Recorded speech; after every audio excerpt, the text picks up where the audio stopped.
Midwest Whitetail is brought to you by Hoyt Archery, Fuse Accessories, Realtree, Muddy Outdoors, Cabela's, Rocket Broadheads, Frigid Forage, Trophy Rock, Easton Arrows, RTP Outdoors, Non-Typical Wildlife Solutions, Ozonics, Wilderness Athlete, Grizzly Coolers, Redneck Hunting Blinds, and Nikon. One of the most popular topics that we cover every year is the poor man plot.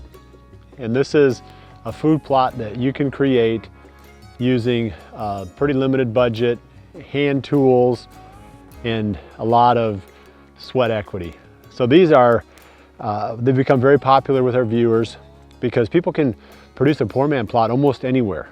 I also know that it's really simple to make a small plot like this on land that you have permission to hunt. It may not even be land that you own. Farmers aren't opposed to letting you make a little 1/8 or quarter acre food plot in an old opening. So take advantage of these opportunities because we've had great success hunting over these little small food plots. It's just something that will concentrate the deer as they're moving through an area, bring them within bow range, hold them there for a few minutes. Just it's a focal point for that area within your property. So we're gonna dive into those, how we make the poor man plot this week, and then we're gonna come back again next week and actually go through the steps of actually doing it. This week we're just gonna prep it. And we were on location earlier, and the spot that I've selected, it's actually gonna be 2 spots. I'm gonna make an additional food plot on the other side of the creek. The first side of the creek is gonna be a small, maybe about a 1/8 of an acre food plot. On the other side of the creek is going to be a larger, maybe a 1/4 to a 1/2 acre food plot. And we're gonna call that one the rich man plot. So we're gonna use a bunch of equipment that we've got around here that one of my friends brought over to let us use.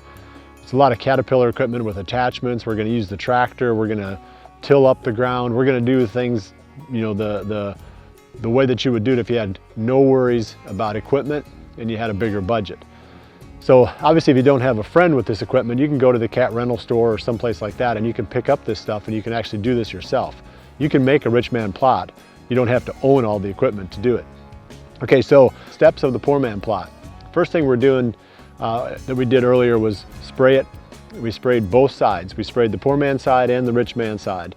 We want to make sure that we've killed the vegetation in those areas. That means getting down to the grass level, spraying the brush, you know, just basically killing everything within the perimeter of the zone that we want to call our food plot. One of the early steps you would use if you're going in there to a spot that had some, say, saplings or slightly larger trees, you're going to need a chainsaw. We'll come back and we'll cut the stuff out the next time we go in to actually prepare the poor man plot. We'll take the chainsaw with. But the first trip was just to go in, spray these locations, get them killed, because it takes about 10 days to 2 weeks in order for the vegetation to die, to dry down to the point where we can then burn it. And that's our next step. Burn the vegetation, the debris off the plot, and that allows us to get good seed to soil contact when we spread the seed out. So, you know, prior to seeding, we're also going to do some fertilizing, and in some cases we'll put down lime. So there's a multi-step process here. First you kill it, then you want to burn it off and clear the debris so you can get good seed to soil contact, and you're going to seed it and fertilize it and potentially lime it if your pH is too low on the plot.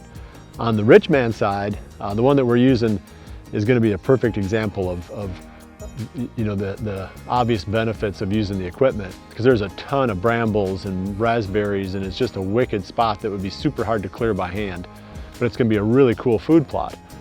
It's the perfect place to use the equipment to clear.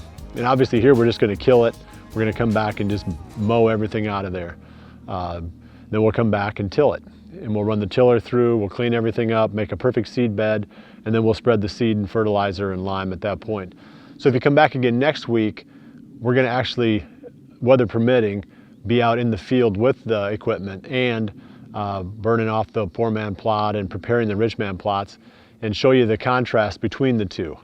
And the cool part is they're right in the on both sides of this creek. So I can expect that someplace in that creek there's going to be a perfect tree stand location, possibly a spot where I can put the redneck blind, because no doubt there's going to be some swirling winds down in this valley. But one way or the other, I'm sure that we're going to be able to hunt this, and we'll be able to see how the deer utilize both sides of the creek, the poor man's side and the rich man's side. So we had a couple other projects to do while we were down in the valley. One was to burn off some of the CRP grass that I needed to take care of for my mid-contract management. And I also took a look at and pointed out one of the locations, a big ridge complex where we've done a fair amount of hunting in the mornings. And I'm going to talk about that in the remainder of the show. We had to finish up some of the mid-contract management on the CRP ground. There's a buffer strip that lies between this bottom field and the creek, and that's got to be burned out today too. But after we finish up doing that, we're going to head back to the house, and I want to talk about this ridge that you see back over my right shoulder. And it's a spot that it's pretty typical of what we run into in this type of terrain in southern Iowa, and there's a lot of parts of the Midwest that are like this. Pretty much you can count on in the Midwest, if it's flat, there's probably been a plow over that ground, you know, planting corn, beans, alfalfa, something on there. So you're going to run into almost all of your deer habitat on this broken ground. So being able to identify what types of terrain features are most likely to be bedding areas throughout the Midwest is really one of the focal points of the rest of this episode. So we get this burning done. Like I said, we'll head back to the house and I'll talk a little bit more about how I would set up and go about hunting that ridge behind me as a morning spot for hunting deer as they go back to their beds.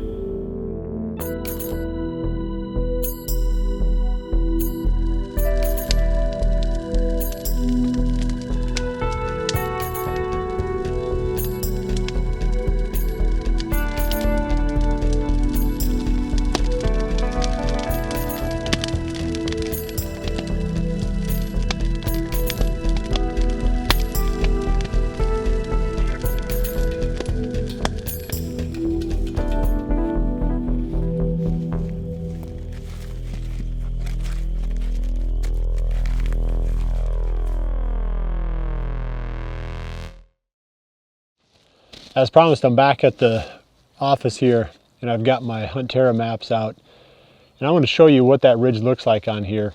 We were standing down in the corner of this big field right here pointing up. So there's a ridge here, a little ravine there, and another smaller ridge here. This is the one that we were going to talk about. So that's what it looks like on the aerial, but if you look at it on this map, this one's got the topo lines on it, and you really need two maps if you're serious about doing any of your scouting or stand selection from the living room. You don't want to use just the aerial photo because you can't get quite as good of a sense of the terrain features from an aerial photo as you can from a topo map. And you don't want to use just the topo map because you don't get as good of a feel for the cover as what you can with an aerial photo. So this one is a hybrid map, and it's got both on there. It's an aerial photo, and it also has the contour lines. And if you look at it carefully here, you can see these little light gray thin lines on this aerial photo. Each one of those represents a constant elevation. The gap between these lines is 10 feet. So you can see that whenever the lines are close together like they are right here, boom, boom, boom, boom, boom, over a really short span, we've got about 5 or 6 of these lines. So you can see it drops off about 60 feet from here to here. That's pretty steep drop off. And you come up on top here, and you can see the lines are a long ways apart. In fact, it goes clear around. That's the top of a ridge. Well, now we look at the actual ridge top in the timber, and you can see it goes out right here because the contour lines make that V shape pointing out. So here's the ridge top right here. And then you've got all these little secondary features, little draws that come up off the creek. So all of this stuff matters. When you're trying to figure out how to hunt a bedding area, all of these little secondary terrain features are important, because a deer that's say bedded up here, his goal is to get to wherever the food is in the evening. That's typically what they do. This is a pasture, so we know they're not really coming this way. This is one that we plant into a food plot down in this bottom. So usually the deer have this as their final goal. they may not just bail right off the top of this bluff with all those steep lines like that and drop straight off into that bottom. They're probably going to find a way that's more gradual to work their way down. So they're probably going to go along the top of the ridge, past that steep bluff, then drop off the end, and then come down into the food plot this way, or they may come out this way and go out around and drop down and come in the backside over here. And when you look at that, you can see all these pointed, sharp pointed lines. This signifies a draw that runs up in there. And you can see sharp, sharp, sharp, sharp. It's because the contour line has to come up in order to stay at a constant elevation. So you're seeing the effects of a little draw that comes up in there. And the deer don't usually cross those as much. What we find is the deer typically follow contour lines for the most part when they're traveling on these more broken type terrain. So they're going to funnel up around this. So now I've got a fence here between the pasture, and I've got these little sharp contour lines pointing up. There's a gap here that's probably about 50 yards wide, and that's one of the spots that I've always identified as a great spot in this bedding area where I can hunt these deer. Because they're going to be funneling in between this terrain feature, this draw coming up, and the fence line here that's between the timber and the pasture.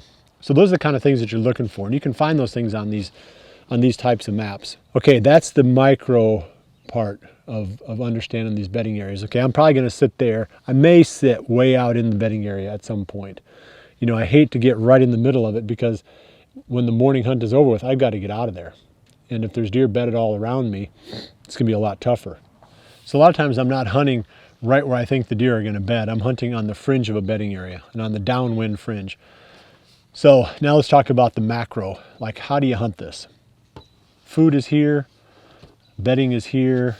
We've got a pretty safe way to come in through this pasture because we don't expect the deer to be there in the mornings in the dark when we're heading in. So I always say the simple approach for a bedding area is to come in from the opposite direction from where the deer are most likely feeding with the wind in your face. So that keeps it simple. The wind is blowing from the food toward the bedding area. You're coming in from the opposite side. If you have to go across the place where they're most likely feeding, you're probably not going to have a very successful hunt. In that case, you're best off waiting until after first light, let the deer clear out, use your binoculars, glass the field, make sure there's nothing there, skirt the edge of it, being super careful not to be seen, and then work your way into the bedding area after first light. You don't have to necessarily be there in the dark, especially not during the rut. I think during the early season you do, if you're going to hunt bedding areas early season, or if you're going to hunt bedding areas late season, you have to beat the deer there, and that's a whole lot tougher. But during the rut, if you get someplace near where the does are bedded, the bucks are going to be milling through there pretty much all morning. So it's not a first 20 minutes or first half hour type of a hunt like you might have at other times of the season. So don't be impatient. These bedding area hunts can last during the rut. It can last all morning. I mean, it'd be 4 hours after sunrise and you still have bucks milling through there looking for does. So that's my quick fundamentals of finding and hunting bedding areas. Where we live in this part of the Midwest, like I said earlier, there's a lot of broken terrain. The deer tend to bed up on the ridges. That's the real simple way to break this down. Other parts of the country where you've got a lot more uniform type of terrain, you know, I'd have to spend more time thinking about it and talking to the, you know, more people in those areas to figure out exactly how they bed. But here, we know for the most part they bed high, and then they either go out to the fields on top or drop down into the fields in the valleys at night to feed. During the early phases of the rut, there's no better spot for a morning hunt than on the downwind fringe of a doe bedding area. All right, so that's it for this week. We're gonna get the rich man, well, we got the rich man tools right over my shoulder. See all that stuff? Dang, I wish I owned it. But it's gonna be, I'm gonna pretend like I own it. Well, I shouldn't do that. I'm pretty rough on stuff. I'll do my best not to ruin it. But we're gonna have all that stuff in the field over the next few days, and we're gonna show you how to make a rich man plot and how to make a poor man plot in next week's episode. Well, I appreciate you joining me. We'll see you right back here again next week for the next episode of Midwest Whitetail. And remember to always dream big.